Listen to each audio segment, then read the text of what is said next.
Dynamite Download. Dynamite Download, your home for all positive coverage on all elite wrestling. Special event, as you can see, SPD about this Cleveland-born badass.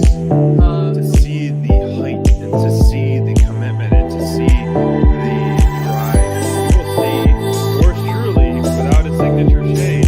SPD once again. January recruitment month for that. You know, I come along in the ring. You know, actually, I did see that. I was thinking Dynamite, all three in the flesh. Back to do an interview with those guys. You know why? Because they spread positivity about AEW. Welcome to Dynamite Download. Welcome, everybody, to AEW Dynamite Download. You got your Dukes of Dynamite back in the saddle. Your boy Crayfish, SPD. That's We're right, here. SPD. We're talking about a jam-packed episode of Dynamite, so jam-packed that my guys FTR had to get pulled from the card, which is devastating for your boy Crayfish. I was really looking forward to talking to you about how proud I was and how proud Arn Anderson was of his new son's FTR, but that'll have to wait till next episode.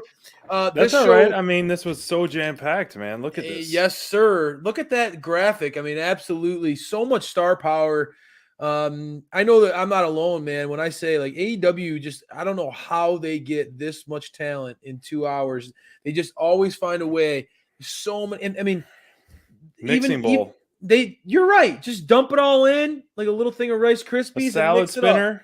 Use that salad spinner to spin it up. There you go. Yeah, I mean, I sent you guys that message as well. I'm like, man, this episode especially to me felt like they were just like hitting people after people after people, like segment after segment after segment. And I was like, man, we can't talk about this whole thing because it'll take 4 hours because they just kept hitting everything. And I know how they plant the seeds for Rampage, and Rampage this week is going to be live on Friday, which is going to be a total different vibe when you have those live shows. But, Yep. You know, the big thing obviously is right there in the center is the Jon Moxley returned. We had Cody Rhodes returning. We had a debuting of House of Black, our second, is it the second or third ever intergender match? But this was just a jam-packed, absolute great show. And it kicked off with the man himself, man, on a mission. Jon Moxley returned. You know, I was happy to see that this did kick off the show.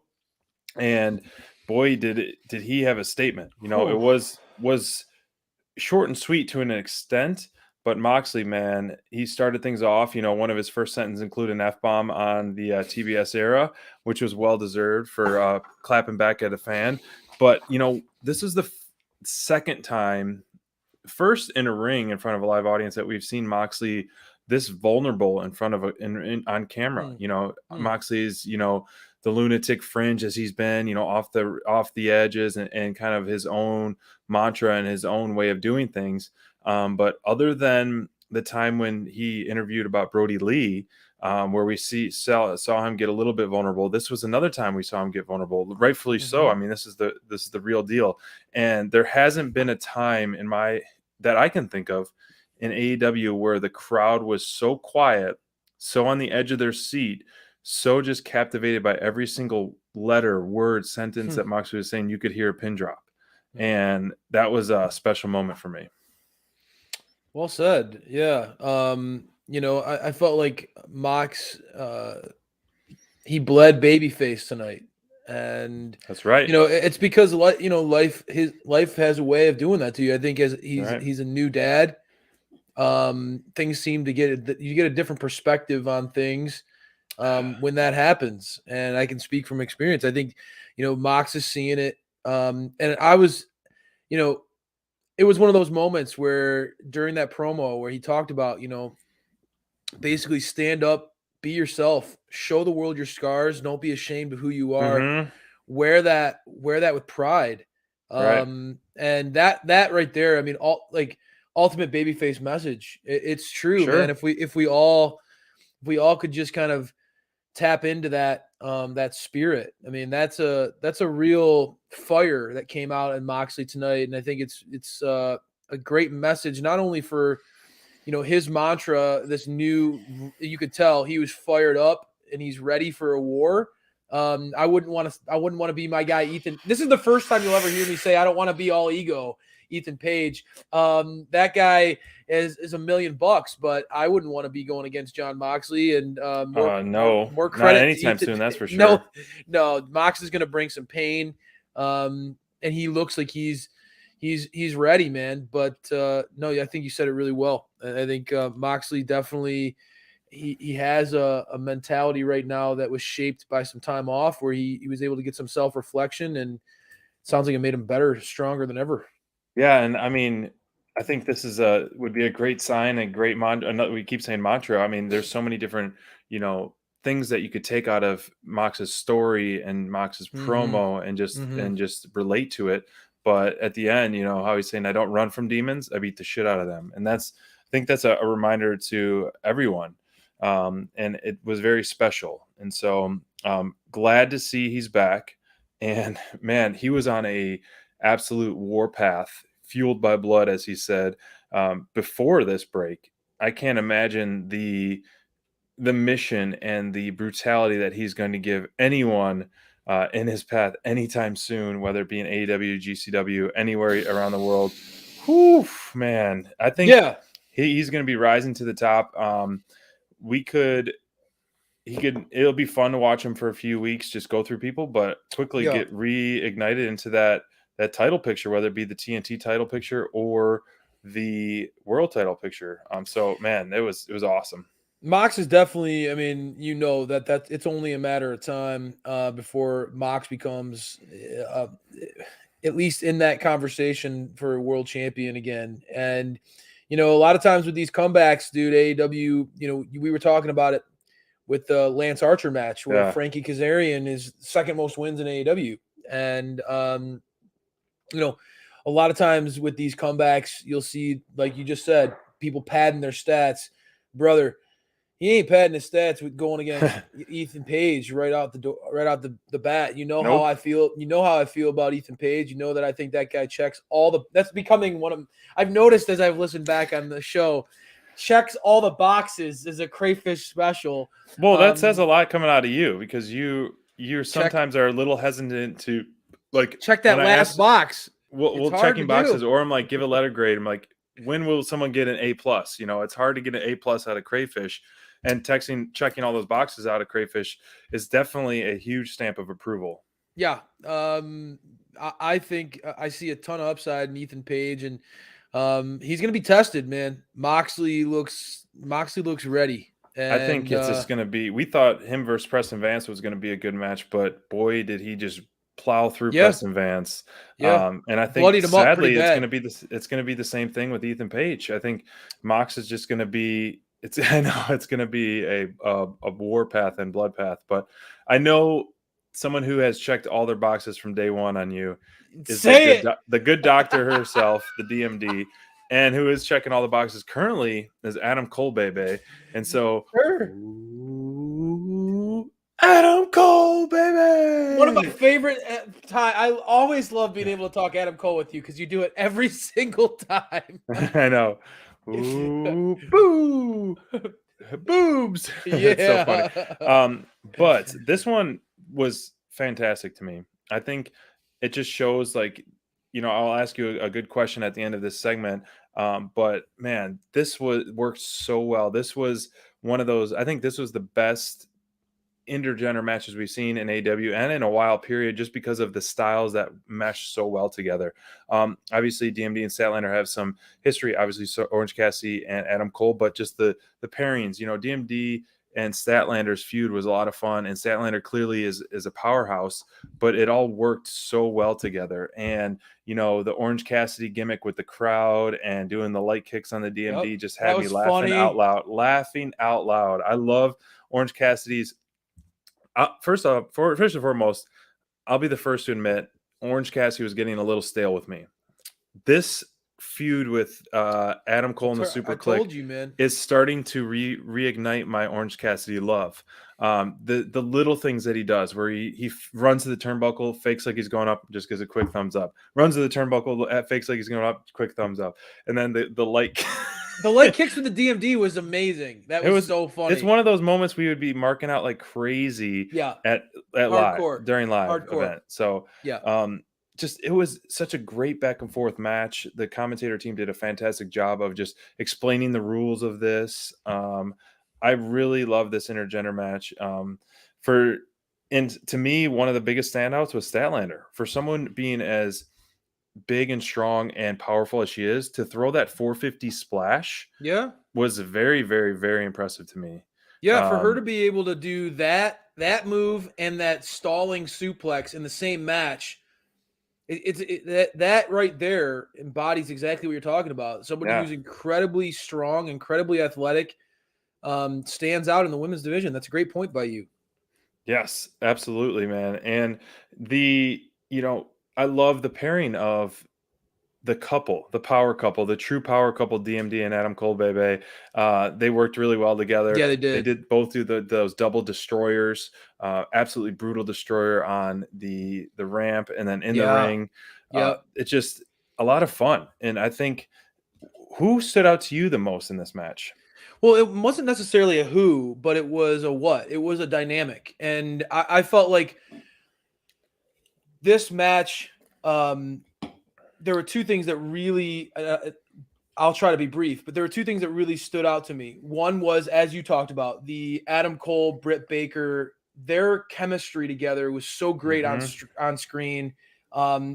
Obviously, both of them are riding high. The two of the top people in the entire company in their respective divisions, but they played off of each other really well. And I thought that led into my next point, and that's, I really, really like this Adam Cole and Orange Cassidy pairing, man. I talked about it at times, and I stumbled through it in the past, trying to be on the defensive because everybody knows I love Britt. But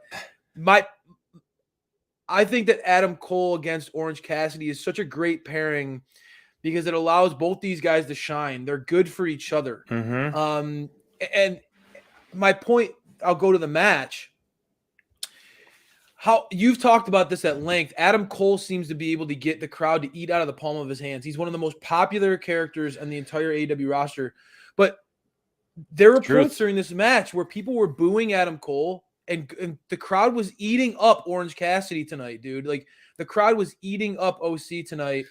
And I felt like, because Adam Cole needed to be paired against somebody as a face that size-wise, wrestling-wise worked, but also who could hang with him in a charisma standpoint, because Adam Cole is so charismatic, dude. You're right. I mean, that's one of the things in this match, that just the charisma of Cole and Orange Cassidy, that feud is really working, and I can't wait for it to blow up. Adam Cole really, I mean, during that promo post-match, set the tone, dude. I mean, it's going to be a all-out brawl, street fight, lights-out match. Anything goes. This feud has escalated quickly, as Ron Burgundy would say. That escalated quickly.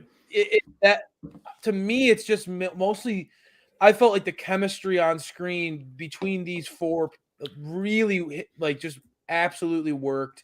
I thought that like, it was obvious that that this could plant the seeds for more of this moving forward. I thought the intergender format really worked. Yeah, and that brings me to my question that I wanted to talk to you about. I think DMD and Adam Cole intergender has life to it right now. Yeah, why not? What are some intergender combinations that you would like to see go against them? Well, I mean, I'm glad to hear you say that, because I agree with you. Why not? Why not lean into that? Lean into it, bud. Because that gives us essentially 2 women's matches on a card, which I was seeing on social all over. Like, for the first time, or maybe the first time in a long time, it's 2 women's matches essentially on the card, which is an excellent way to do that. And so, who would you want to pair up against Adam Cole and the DMD moving forward? Well, I mean, I don't know if anything jumps out right away, right? I think that they're already leaning into some stuff on. I think the Dark Order with Anna Jay, you already saw what's happening with they're involved with Jade right now, but I know that John Silver and Anna Jay could go Anna. That's a right up good. against That's a when great. you're talking about charisma, You're right? right. John Silver and Adam Cole, that could work. I was definitely thinking this one too. This is a great one. We've been loving Bunny. We've been thinking that she's really been breaking through. You do have the heel dynamic in that one, and maybe Britt and Adam Cole could lean into more some of those babyface vibes that we've been seeing out of them lately. Tonight they were quite popular. It's Sammy a great versus Ty. Sammy and Ty. Sammy and Ty. You know what? That's Sammy actually versus Adam Cole. Whoo, talk that's about actually a feud. And that's building off of real life relationship. I like that a lot. Right. Why not? I mean, think about it. Britt and Adam Cole are really the power couple of AEW, but Sammy and Ty Conti are the social media. They're buzzing right now, right? So that could easily be a good one. That's a really good idea. I like that. And then Sharonica dropping in a Brandy and Cody. I mean, I was just gonna say Brandy and how Cody would be the awesome would ultimate that be? one. I think that would be. You talk about. I think you have DMD and Cole going, just on a tear through the intergender matches, and then all of a sudden Brandy and Cody kind of have something to say to this, and then that would just be like a tornado of emotions for the crowd for sure. I love that. I think that's a great idea. Needless to say, I think that the format really, really worked, and that's what. Yeah. I think that's what stood out the most to me. I think everything else kind of bled off of that. Is that I felt like this intergender. It was a fun match. SPD. It was genuinely fun. Like even from the beginning, the cat and mouse games that they had with tagging each other in and messing with Orange Cassidy and Statlander. It was so much fun to watch. Just felt like it was really well played by both sides. Really enjoyed it. You're absolutely right, man. It was a great way to kick off the show after a serious crowd jumping promo from John Moxley as well.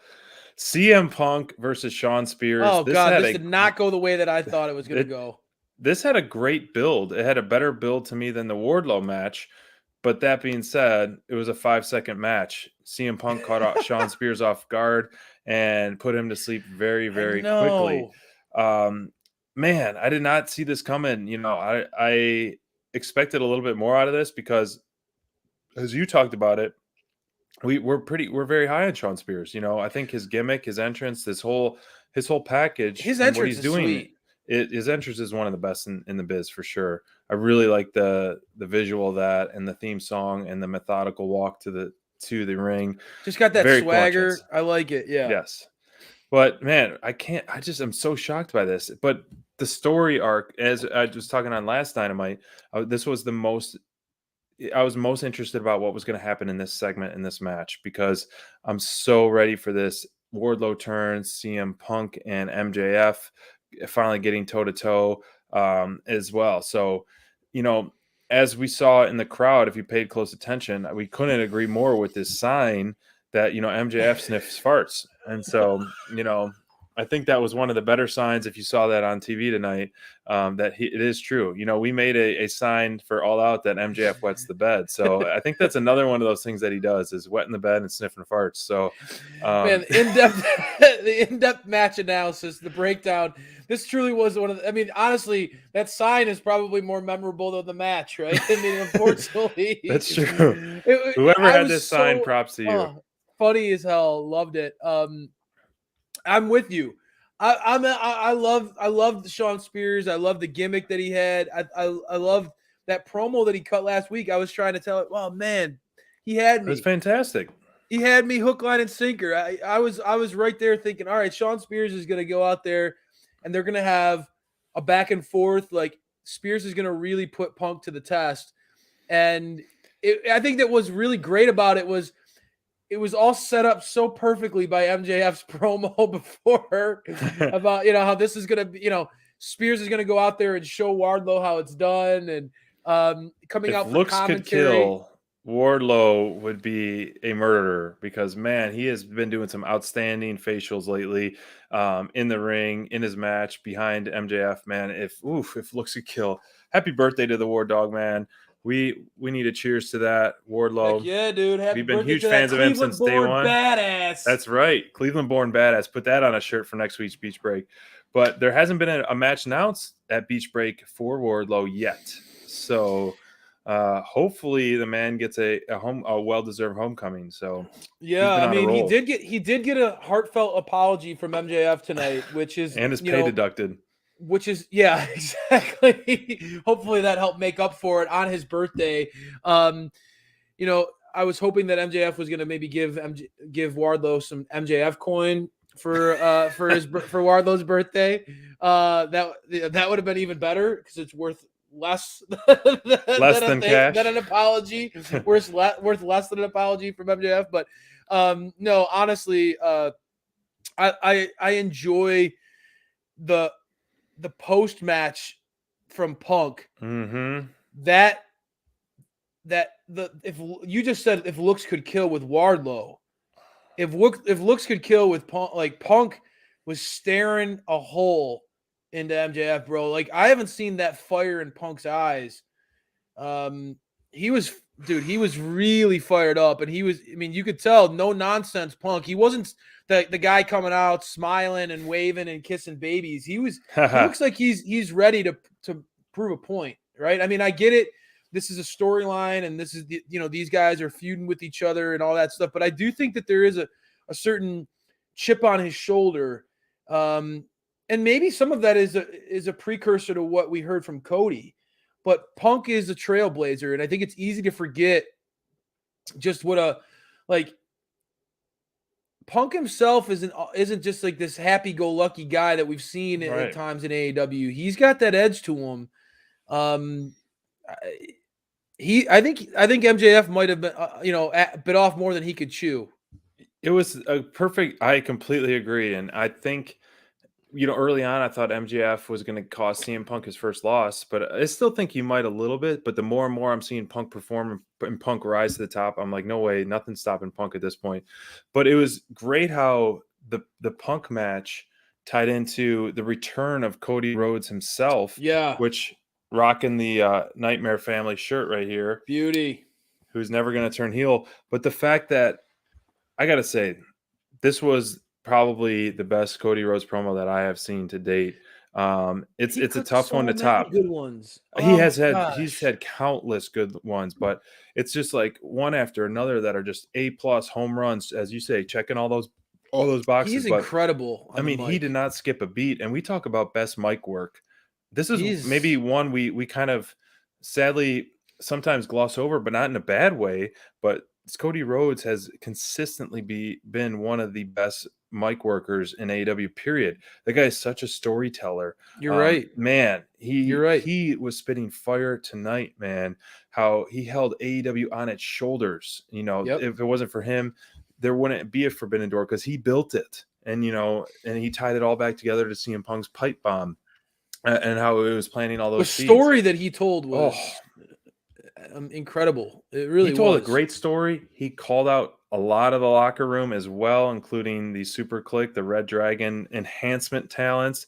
He put over Jay Lethal, which I absolutely loved. He's putting over Jay Lethal. But everything he was saying is the truth. And you, as a fan who is booing Cody, there's issues because you don't see what he's done for the company. There wouldn't be in Dynamite on January 19th, 2022 if it wasn't for Cody Rhodes. So I think everyone needs to wise up, get on Team Cody, and start cheering him and stop booing him. I love it. I love it. If you and I were there, I'd be wearing my heel shirt, you'd be wearing your babyface shirt, and we'd just be hugging and cheering Cody at the same time. And it would be, it would be like Republicans and Democrats sitting together at Thanksgiving, just having a good old time, because we would be able to calm all of our differences and come to a consensus. We both love Cody. I'd be getting so mad at those guys in the crowd who were like being jerks and like trying to start like a Cody sucks chance. Cody sucks, all sorts of chance, I would have been yelling at them to shut up. I would have been that guy, especially get a couple brewskis in me. I would have been going deep at him. But I want you to remember this. I want you to remember this because we've done our annual awards twice now. You're right. And it's so easy to fall in line and just bow to and kiss the ring of MJF and say, you know, man, that guy's so good at getting heat. He's a heat magnet. He never makes mistakes. Man, is he great on the mic? And he is. Yep. But to your credit, Cody that guy's a storyteller. He knows how to take you on an emotional journey with his promos. You're right. I mean, it's not all one note. He'll get you fired up. He's passionate. You're right. His storytelling on the mic. I want you to remember this, bro, because at the end of the year, I want you campaigning for your guy, trying to talk Bonds and I into voting for Cody because he deserves it, man. This guy's incredible. I voted for him for my breakout star of 2022. So many great promos over the course of his career, especially in AEW. Mm-hmm. And when you said he was going to be your breakout star of 2022, I was dumbfounded. I was just, how is that? But brother, you see a night like tonight, if he could somehow beat Sammy, what a start for 2022. Woo! You're calling it. He's going to beat Sammy. I think. Wow. This is a tough booking though for that as well. The Sammy versus Cody match, I think it's going to be really epic, and I really want Cody to win so he can keep revisiting some of those past opponents and giving them some fresh faces. Have a match versus Jay Lethal, even though he's already had a title match once. But I don't know, man. Cody's stock is on the rise, and I think that they need to keep pushing that. You know, the 2-belt thing is kind of interesting. I think you push Sammy to the back of the line for now. I'm a big fan of Sammy, but I think the Cody Rhodes push and saga is more interesting to me right now. I'm torn because Sammy, why have him win the interim title just to lose to Cody again?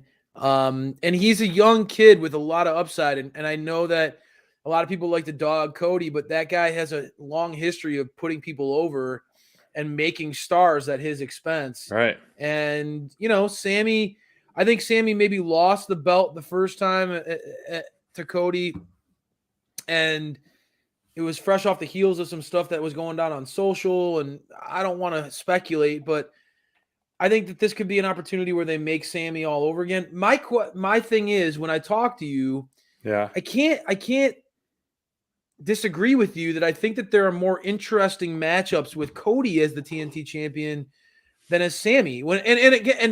True. I think that Sammy's the young star. He's, especially in a ladder match, SPD, the Spanish God in a ladder match, you got to think this kid is going to, and the way he wrestles, you and I talk about it, every time we watch Sammy, every time that kid wrestles, he doesn't get enough credit for being one of the biggest daredevils on the AEW roster. We've talked about, I'm always the Darby Express, and there are so many guys that are willing to choo-choo. There are so many guys on the AEW roster who are willing to, risk it all and do crazy stuff. The Phoenixes of the world and Darbys of the world, but he doesn't. I don't think that Sammy gets the credit that he deserves with being one of the more, so his matches are always incredibly entertaining. But I challenge you as a listener, if there's a listener out there who's with me on this, who ask yourself honestly, which one of these guys has more interesting title contenders brewing on the surface. I think so much of Cody's last title reign was really consumed by that Malachi Black feud, as Cody talked about in that in his promo. I don't know. They keep talking about the face of the Revolution ladder match. So that's obviously going to lead up to a ladder match. and at the pay-per-view, which is still a ways away, they're building to. So I don't know if that's going to be for the number one contender or actually it's for the belt. And so if it is for the belt, I think that would be kind of cool because we haven't had a ladder match for the belt. We've had it for I think title shots. MJF mentioned it. Yeah. In his conversation with the War Dog, it's for a title shot. Just like we've seen in the past. So at least that's what I heard from, at least that's what I caught from MJF. But I think MJF, speaking of that really quick, like, do they milk out this Wardlow thing till then, and then Wardlow gets the belt and then finally turns on MJF then? Man, it just feels like it's just like on the edge, ready to We've fall been talking over. about, man, it feels like Cleveland, it feels like the homecoming for Wardlow. I feel like they would have announced something. Like they know. would have built it up because this is clearly a top-notch star that I deserves a hear ya. build-up. I hear you. But man, there's both guys have a lot of great possible matches. But to me, even though Cody's held the belt 2 times already, he's a 3-time champ. I still feel like there's more layers to him right now. Yeah, I was gonna say, I think you're right. I think that there's like Cody, we talked about it, is this an expert storyteller, and I think that Sammy's storytelling tends to just be more in the ring, and there's not as much of that layered personality yet like Cody has. I would agree. These are all really good. This is good. Sharonica brings up great points. Sammy's work rate, Sammy's in-ring work is second to none. So you can list a ton of people that would make great matches with Sammy, but are there a lot of people who make great programs with Sammy? And I guess that's my counterpoint. And maybe you look at the TNT title as if you're the champ, you don't need a program necessarily. You can just take on all comers, and we've seen that in the past, and that works, right? So I think it's more of, what are you looking for in your champion? I'm more of a story guy, right? I like getting invested in the story. Yes, and as we shift gears into talk about a good story. Oh, love this. Two old friends meeting face to face with a highly ranked tag team, the Gun Club. You know, Captain Papa, Mr. Ass himself, goes face to face with Christian Cage, where they have met before. Man, this one was unexpected, but as we have been very high on the Gun Club for many months, and it was an absolute blast to interact with them on man, the crowd, the fans are eating it up. They are. We're working hard to get the Gun Club, or at least Colton and Austin, on our show. So stay tuned. We're going to try to do that. Love to have that happen. It was a quick funny story if you haven't heard this one already. But when we were at All Out weekend, you know, we're at the same hotel as the wrestlers, and we were messing with Austin and Colton the whole weekend. They were, you know, the hype boys, the ass boy. They weren't the ass boys officially then, but they were hyping up the crowd nonstop. And so we were messing with them, booing them, cheering them. Yeah. We went up to their autograph line, which was dying out. We went up to them, and we're next in line. And we're like, oh wait, you? Nah. And we walked away. We didn't even bother getting their autograph, and they just loved that. And so the rest of the weekend that we were just like chit chatting and stuff. So, but as I digress back to this segment, man, Gun Club versus Jurassic Express. Now we finally have a kind of a newly momentum-ous heel team in the Ass Boys versus Jurassic Express newly crowned tag team. And so if you saw Billy Gunn's Twitter recently, he posted screenshots of view counts of a Jurassic Express match and view counts of a Gun Club match. And the Gun Club match was about 5 times as many views as the Jurassic Express match. So they got the following, whether the good, the bad, the ugly, but people want to see the Gun Club, and so do we, man. These guys have been, underdogs in AEW and have really transformed themselves and just leaning into their natural, charisma, natural personalities, and elevating a little bit, and it's working so good. Absolutely. Jurassic Express becoming champs, getting on the scene here. It's going to be great for them to have an immediate program here with a young tag team that has a lot of upside and can definitely, we've talked at length about, Jack Perry and his growth as a superstar in AEW, but Austin and Colton, their personality, the over the top persona and charisma that those guys have is going to be such a great contrast to like the kind of the low key, keeps to himself, cool, calm, collected Jack Jungle Boy. And now that they sent such a clear message to Jurassic Express at the expense of Christian, I have a feeling that this one's going to pick up some steam real quick. I loved it. I love this segment. I honestly, this was one of my favorite segments of the night. I thought Christian, his little dig at Billy Gunn about how, kind of big picture, you never were able to seize the moment. You were never able to get the big one to Billy, kind of drawing on, honestly, Christian and Billy Gunn, two Hall of Famers for tag team wrestling. Christian was able to kind of Christian was able to move on and be a Hall of Famer as a singles competitor. And I think he made some digs at Billy Gunn that understandably got under his skin very quickly. And the Ass Boys were quick to pounce. I loved it, man. I thought that they made a statement loud and clear. They're coming for those belts. It's gonna be a lot of fun seeing these two teams go after each other. And SPD, I know over there as a Luchasaurus fanboy, you have to be geeking out just thinking about what is Austin Gunn's facial expression and how is he going to act when he gets choke slammed by, the first time that Luchasaurus grabs Austin around the throat. I can just imagine Austin's expressions. It's going to be so hilarious. That guy is absolutely comedic legend right now. He is, man. He's awesome on the mic. He's awesome in the ring with his comedy stuff and his verbal and nonverbal stuff in the ring. It's just like, man, so underappreciated, this Gun Club. And talk about Hoss versus Hoss, Billy Gunn and Luchasaurus face to face. Yeah, bro. You forget how big Billy Gunn is. We saw him when he just absolutely manhandled Darby Allin. The guy's a beast, and for his length of career, he looks like $1 million, and performing like $1 million. I mean, we see Sting doing this, and we see Billy Gunn doing this. Man, it is a lot of fun to watch. So I hope we get a trios match. We get that tag team match. We get a stretched out mini program with this. And I'm with you. And it'll make us all happy. I'm with you 100%.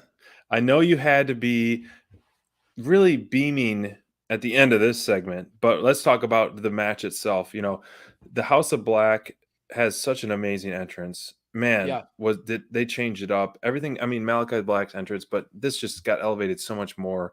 Incredible stuff, incredible song, and the lighting, and just the whole package on this. It's unfortunate that the Varsity Blondes got made waste so quickly by the House of Black, but it's kind of expected.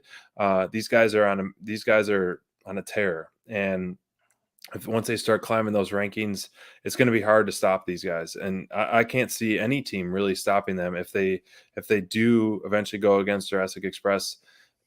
I mean, you talk Brody King and Luchasaurus, big man as well, going face to face.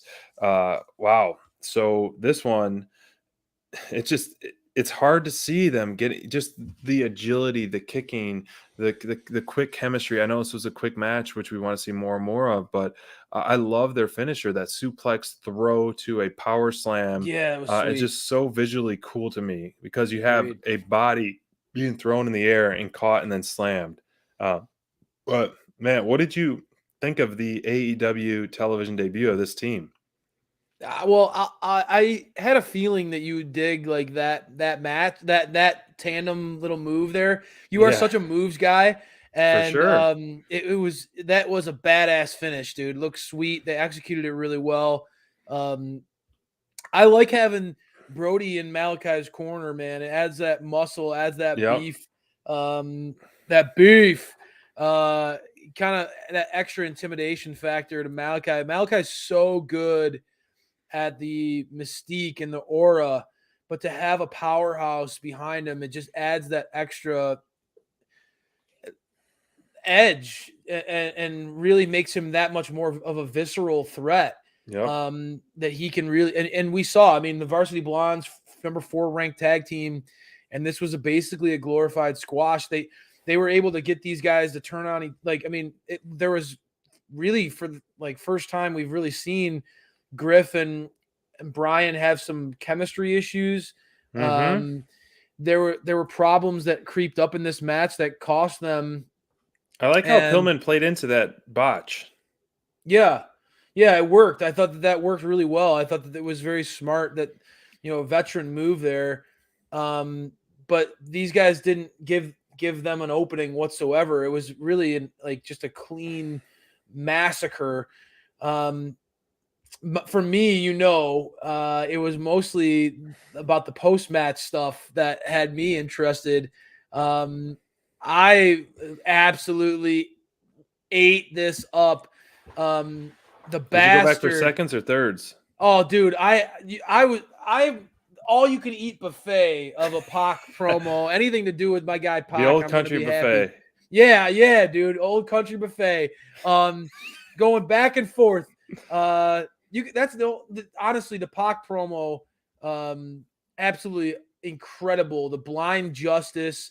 Loved the mind games that he's. Malachi is the one who's used to playing the mind games on others, and for Pac to flip the script on him like this, and dude. These pre-recorded promos, I'm telling you, AEW does such a good job with these pre-recorded promos. We talked about the raps. How often have I told you I love the raps from the Acclaimed? This Pac stuff that they've been doing, dating all the way back to his feud with Kenny Omega. Every time that we get a Pac vignette, a Pac promo, it is this pre-recorded promo segment that the bastard shines. The visuals of this one were absolutely just, for me as a Pac fan, I was geeking out. I was getting all pumped up. It's setting the stage for a feud that I think it's gonna just make me go bonkers, bro. I mean, Malachi versus Pac. The in-ring Pac trying to be the guy to take down the House of Black. I mean, it's just all the themes too. That's what I love about this too. Is just the Pac being blinded and blind justice. Playing off that justice theme. And good point. I just think that it's going to be really interesting to see these two go toe to toe if they allow this to build like they have. And for you being a moves guy, Malachi versus Pac in the ring with their kicks, that is going to be so much fun. Both those guys can kick. I bet you they could crack a watermelon in half with one of their kicks, no problem. Easily, shatter that baby. Yeah, that's very intriguing. Does Pac battle them alone? Does he recruit his brothers with the Death Triangle? Does he, get a refresh recruit, just kind of cut ties with the Death Triangle? So Lucha Brothers are doing their own thing once we get Rey Fenix back. Very intriguing stuff from this. And this was a great follow-up promo from Pac. Now that he's had his sight returned. We talk about positivity and stuff, but man, that was a big miss by AEW's social team. They said some interesting stuff about Pac's promo, but anyways, we won't get into that as well. But man, hopefully we get Pac's return sooner than later. He's been off. He's been such one of those, as you know. I mean, it's no secret he's one of the best there ever is right now in the ring with in-ring stuff. But he's consistently like either hurt or there's travel issues or it's just like on and off stuff. So hopefully we see him sooner than later. But talking about sooner than later and seeing someone, we got a return to the ring. The Murder Hawk Monster, Lance Archer, returns to the ring with a vengeance in a match that was announced like last minute. And whether this took the place of the one that got pulled or the Moxley segment, but man, this was actually a really good battle, man. I enjoyed this one a lot. It wasn't a typical squash match. We got a great Jake the Snake promo beforehand as well, and then Dan Lambert there in the background. But Murder Hawk's entrance is, I gotta start from the top. It's really spot on, man. You have the Murder Hawk logo in the middle of the ring when he's coming out. The countdown, usually he just is storming out ready for a fight. And AEW AEW has missed the Murder Hawk Monster while he was gone. And it just doesn't feel the same without him. He is one of those, there's not many that hit harder than him in the ring. There's not many that have as aggressive offense than him in the ring. And so whether it be he's fighting for the title, he's fighting a no DQ match or not, man, but it's a lot of fun to watch him just beat the crap out of people constantly and nonstop, man. So, I have to give it, man. The award, SPD's award of Chop of the Night goes to the Murder Hawk Monster himself. No man. kidding. Just before we hit that commercial break, you had Frankie Kazarian in the corner and just smack right in the chest. So the Murder Hawk's chops, man. That's some power behind that chop, bro. Chop of the night. The Murder Hawk Monster chop. Not just all bark and no bite to that chop, brother. The Murder Hawk, he lays into that. I love that Murder Hawk's back on the scene. You're such a Murder Hawk maniac. You love yourself some Murder Hawk. You're right. I love that he's back just for that alone, because I love seeing you geek out. It's like Pac coming back for me. I love it. You're it's right. So great. You're right.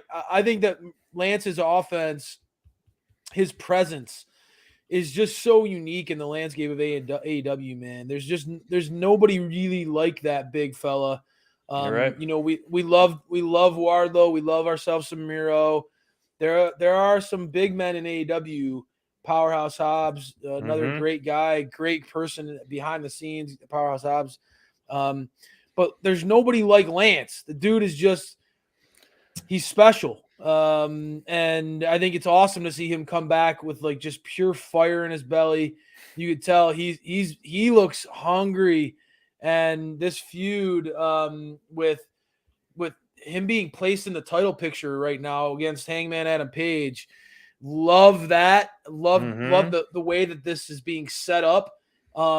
Jake cutting good to see Jake back. I know he's had some health issues. Good to see Jake back and setting the stage for Lance, saying Lance is not waiting in line for anything. He's going to take what he wants. And I'm with you. I'm glad to hear you say you liked this back and forth between Kazarian and Lance. I heard some controversial people on social media. Twitter is a cesspool, but they were talking, saying this match was too long and stuff like that. And it's just like, oh, come on, this is a beatdown. Yeah, I mean, it was one of those matches where it was like, okay, Frankie Kazarian, as they established, second most wins in all of AEW. True. Frankie, we know, is a veteran who doesn't go down without a fight, bro. It's not going to happen. So it was the story of like a warrior spirit going against just an absolute badass. I mean, Lance is just a monster right now who will not back down.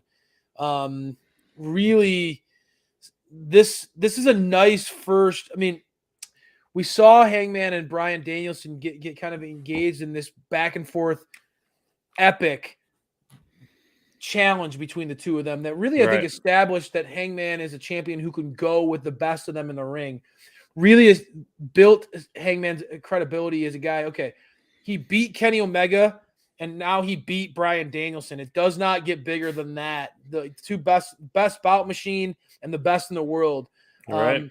So Hangman as a champ has been made, but now he's finally going to go against someone who I think can strike some, maybe a little fear in him. You know what I mean? Like, I know that Hangman Adam Page is used to, cowboy shit, not being afraid of anybody, but going up against Lance Archer is enough to make any man think twice. You're absolutely right, man. And you talked about just a beast in the ring. I mean, Archer kicked out at 1, if that, when Frankie was trying to pin him. That choke slam he gave Frankie Kazarian was in another dimension, man. It got some air like no other, man. And just an absolute whooping. And, there's many opportunities for Lance Archer to pin him and finish him, but he just wanted to put an absolute beating and send a message on. But like you said, after the match, we had Dan Lambert get on the mic, Lance Archer get on the mic, and then Hangman Adam Page come out to save the day.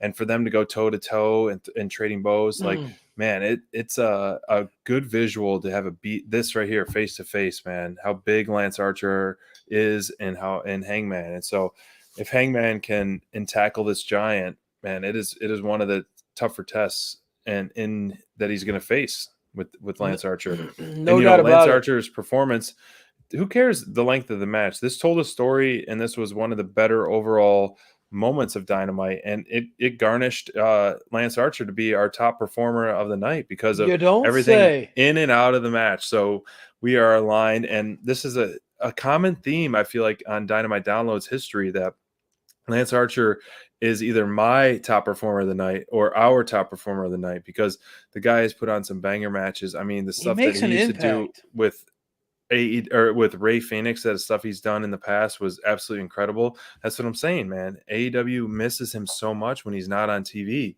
with whatever he's in with programming. You're right. He makes a huge impact with the stuff that he does. And that guy is just top of his game. And the guy deserves some ultimate reward here in AEW. Yeah, I debated between Lance and Mox. I was having a hard time because Mox making his return was really impactful. But of course, man, Lance, his physicality, the impact that this guy makes, he's different, man. You feel it when he's on a show.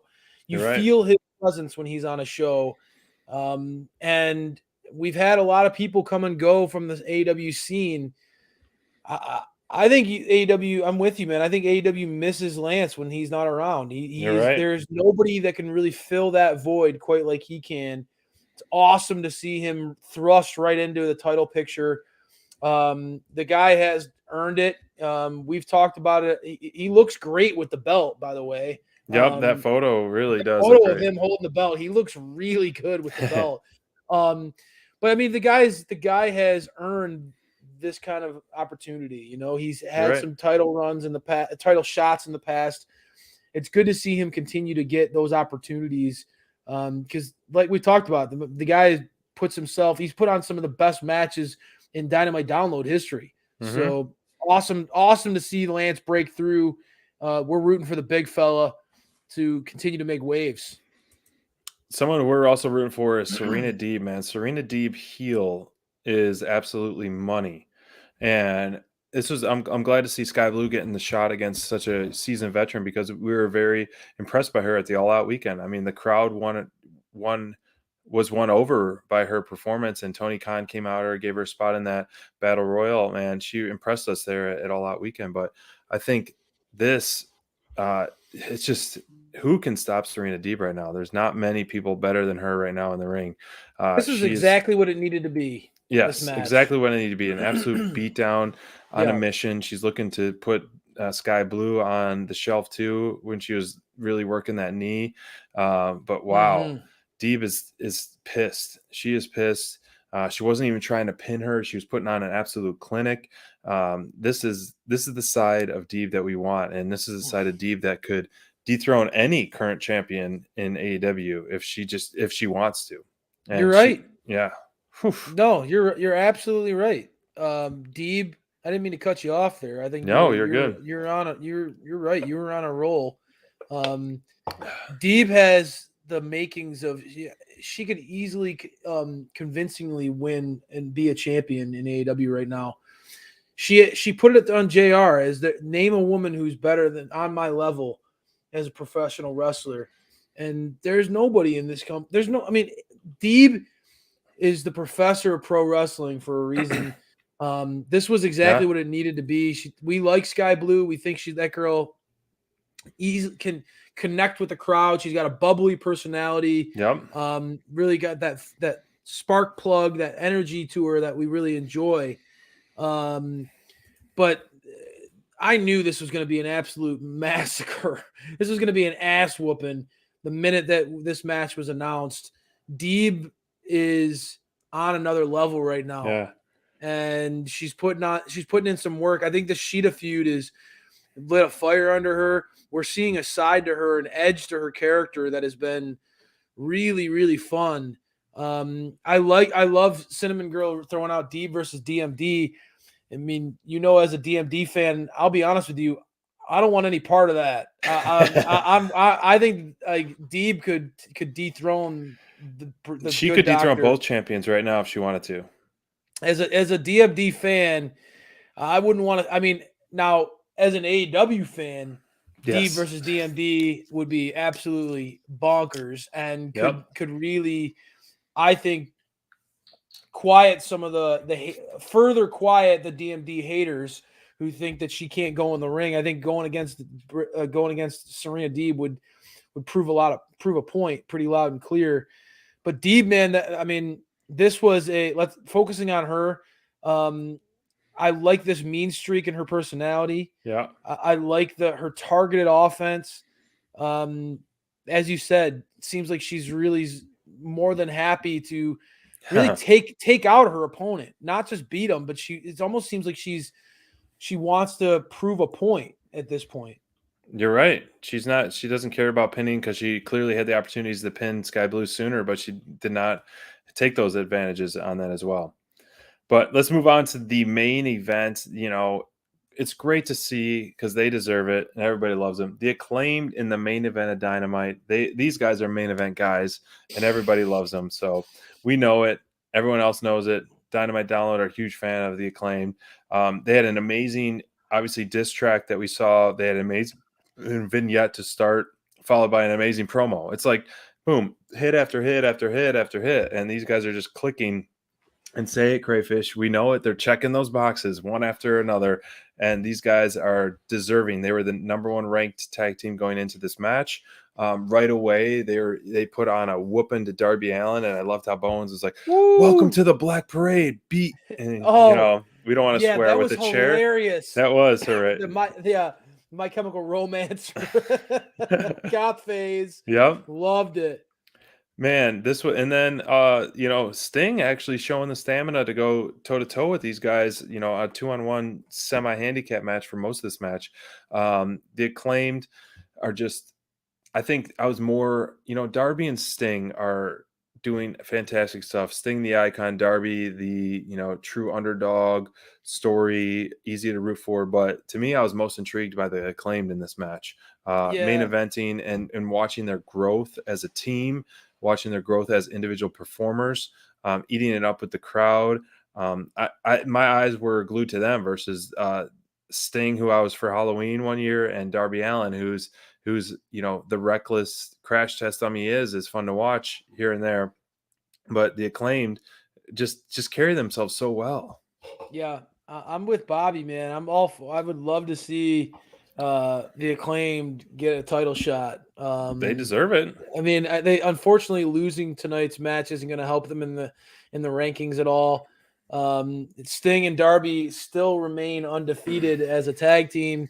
Kind of being forgotten about how those guys are just racking up W's together. But man, honestly, I'm the Acclaimed.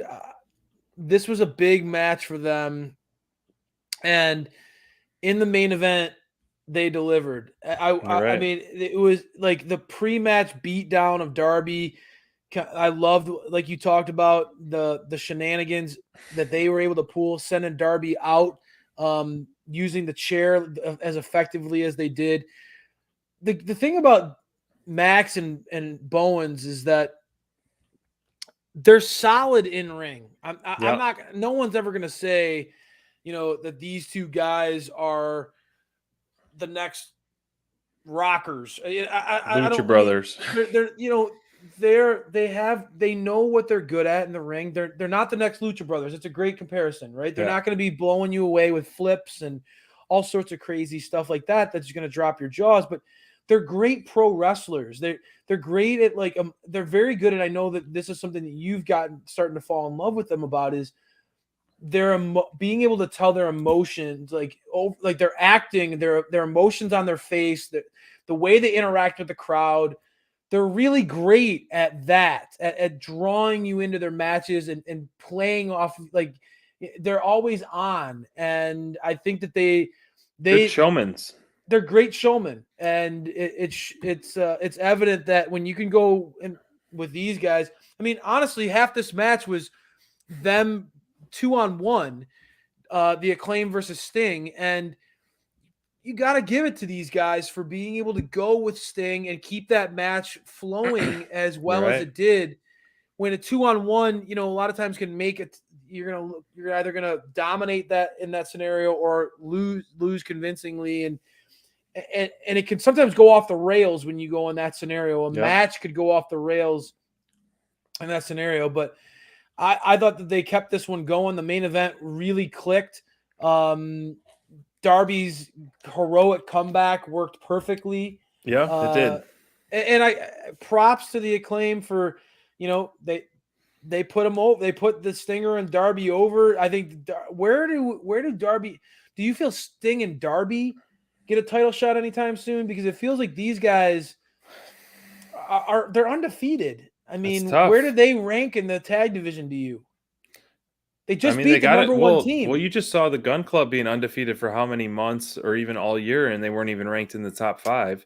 So is it one of those like asterisks where like, they don't fight enough, so they're not ranked? I don't know. It's weird like that. And so the ranking system has got some kind of weird, parlays and different things that don't make sense. But you're talking about, before I answer that, it kind of clicked, as we were talking throughout the show. The Acclaimed being such showmans, and they're not the Lucha Brothers, not the Young Bucks with in-ring stuff. They still have a ton of skill, but it reminds me of one of my favorite tag teams of all time, the New Age Outlaws. Talk about showmanship. Talk about on the mic, the stuff they can do is carry in the ring. Like, it really reminds me of the New Age Outlaws, because they could just they were not the most amazing in the ring, but their tandem offense, their spots, and their sayings, and the stuff they can do and carry themselves on the mic, and just the swagger they carry. I love that. And so I was a huge New Age Outlaws fans, and still remember their intro and their theme song. And so the Acclaimed are one of those that you're always going to remember some of their punchlines, some of their things they do. Their entrance gets you off your feet. You hear the siren, and everybody's off their feet, right? I mean, that siren is just like you didn't know.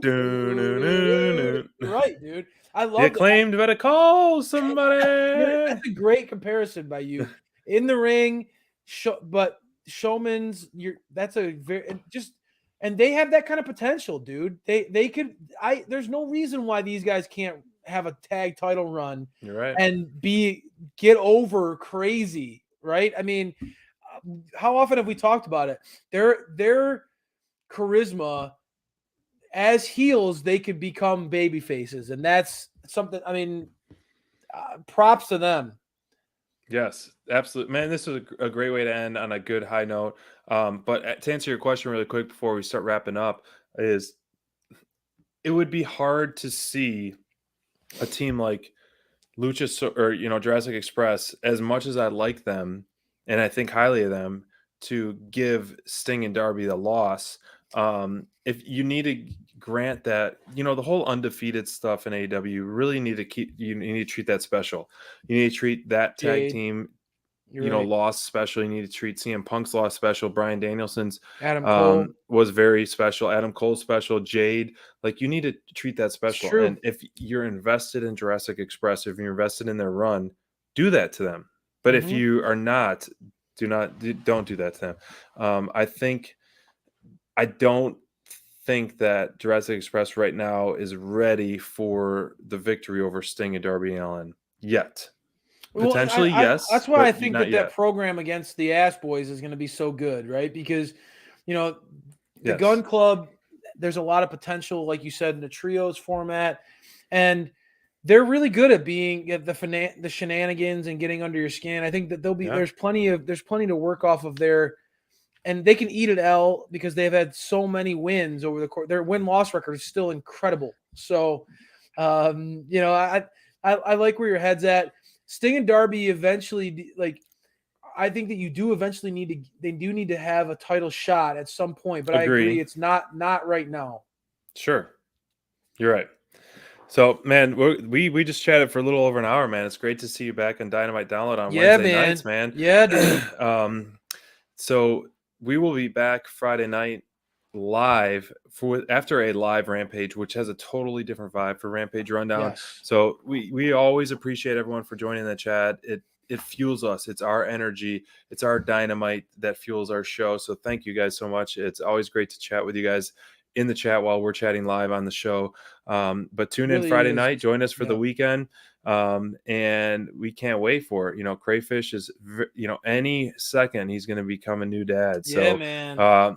so if it happened mid-show, we'd have to cut the show off just like that. See ya. Thankfully, it didn't. So I want him to be rested and be ready for that new addition to the Thanks, family. man. So it was a fantastic show. We appreciate you guys for joining us, and we'll see you on Friday night for Rampage Rundown, baby.